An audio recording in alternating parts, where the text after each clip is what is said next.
Well, hello there. This is going to be a little different than one of my normal reviews.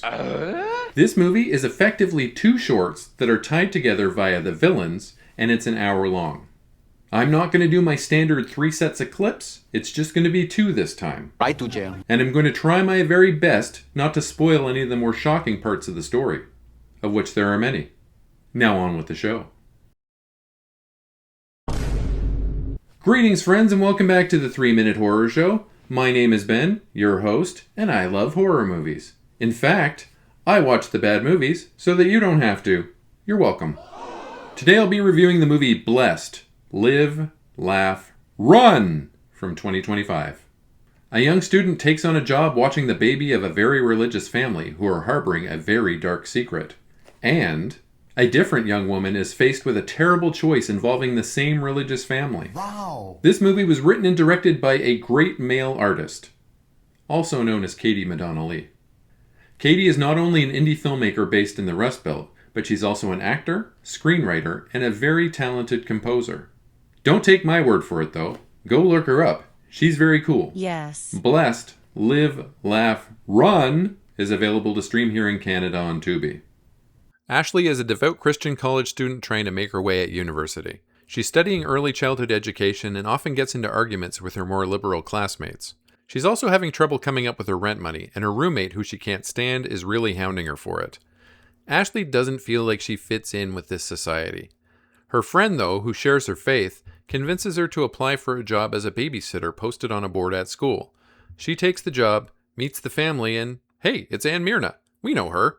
Anyways, everything in this place is weird. Mom is weird, Dad is weird, the adult sons who all sit around the table laughing are certainly weird.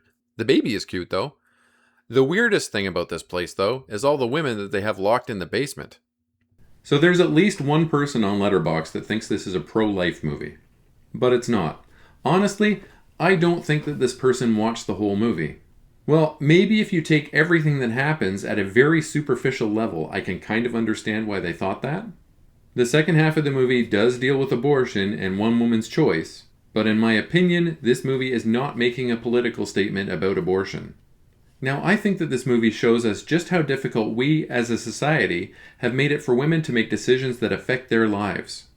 Examples from the movie include the cost of a pregnancy test, access to birth control, the availability of Plan B, or even the ability to go out and have a good time, or even go to work without the fear of being assaulted by some creep. We need to do better. Hopefully that all makes sense. Now, obviously, I'm not a woman. I don't have the lived experience that comes with that. But I have been married for quite some time, and I've seen or heard things like this firsthand. Like emergency doctors, not doing their due diligence in diagnosing serious medical issues properly and instead blaming the patient's uterus. Or that lurking fear when strange men stare or they come a little bit too close in the street. Or the repealing of Roe v. Wade. Women's bodies should not be legislated by men. I understand why most women choose the bear. Am I talking out of my ass here? I hope I'm not talking out of my ass. Now, story 2 is about a young woman named Nomi, who's played by Julia Nuremberg, who wakes up after a wild night not feeling very well. She has evidence that something happened to her last night and she can't remember what. She asks her friend Maura, played by Katie Madonna Lee, to come and pick her up. Maura is the best. She's hilarious, she's constantly smoking weed, and she's full of one-liners. She also likes cat videos. Nomi can't decide what to do, though. The government won't let her have Plan B. She can't afford a pregnancy test. Every door is closing for her.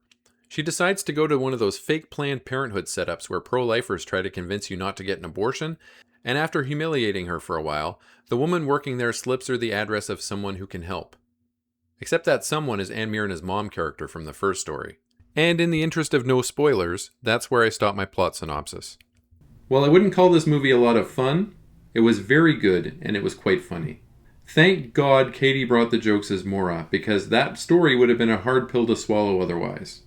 There are also a few technical issues, which are absolutely to be expected with indie movies that are made with a few bucks, several favors, and a lot of love. But there are no showstoppers.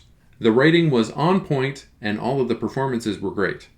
There are a few recognizable faces if you've seen a lot of Acrostar Productions movies, and it's always fun to see Anne Myrna as an evil person. Editor's note: I'm about to call Katie Madonna Lee, Katie Lee Madonna. What a goofball. I apologize, Katie. Katie Lee Madonna knocks her performance completely out of the park.